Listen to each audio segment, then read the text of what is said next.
क्या आपको पता है कि पौधे की जड़ें भी सांस लेती है? इसे पर्याप्त ऑक्सीजन की आवश्यकता होती है, या फिर कह सकते हैं कि वायु का संचार पूरी तरीके से जमीन के अंदर होना ही चाहिए, जो कि हम कई बार नहीं दे पाते अधिक सिंचाई करने की वजह से।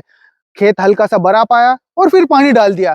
यही समस्या कई बार हमारे सामने एक विकराल रूप ले लेती है, जिससे कई बार हम अपना उत्पादन गिरा देते हैं और तो और पानी को भी काफी ज्यादा वेस्ट करते हैं। तो किसान साथियों, इससे बचने के लिए मैं आपको शानदार उपाय बताऊंगा।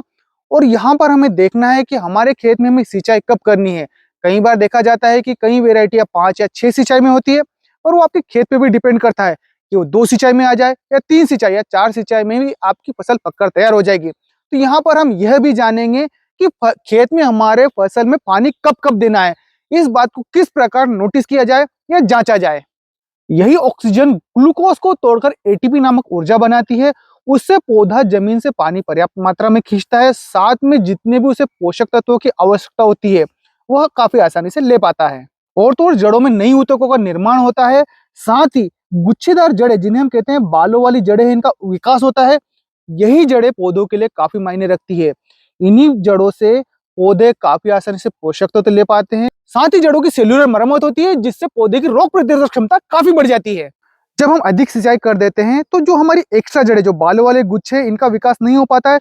सिर्फ सिंगल जड़ें ही बचती हैं, जो पौधे के विकास में या उसे पोषक तत्व लेना होता है उसमें अहम भूमिका नहीं निभा पाती है।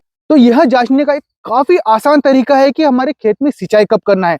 आपको 1 इंच के आसपास अपने खेत में मिट्टी हटानी है और वहां पर चेक करना है, इस प्रकार मिट्टी निकाल कर, कि यहाँ पर क्या लड्डू बन रहा है।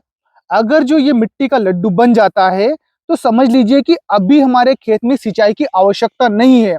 और यही लड्डू नहीं बनता है या आपकी आपकी मिट्टी कुछ इस प्रकार कर दी और भुरभुरी रह रही है, तो समझ जाइए कि खेतों में हमें पानी देने की जरूरत आ चुकी है। तो दोस्तों, यह एक ऐसा कार्य है कि जिसमें हमें कोई अधिक खर्च करने की जरूरत नहीं है, ना बाजार से कुछ लाके खेत में सामान अतिरिक्त डालना है, ना खाद डालना है। पर छोटी सी बात का यदि ध्यान रखते हैं तो हमारे उत्पादन को हम 30% तक काफी आसानी से बढ़ा सकते हैं। तो जानकारी कैसी लगी कमेंट जरूर कीजिए, और अपने और किसान मित्रों से वीडियो को अधिक से अधिक साझा कीजिएगा।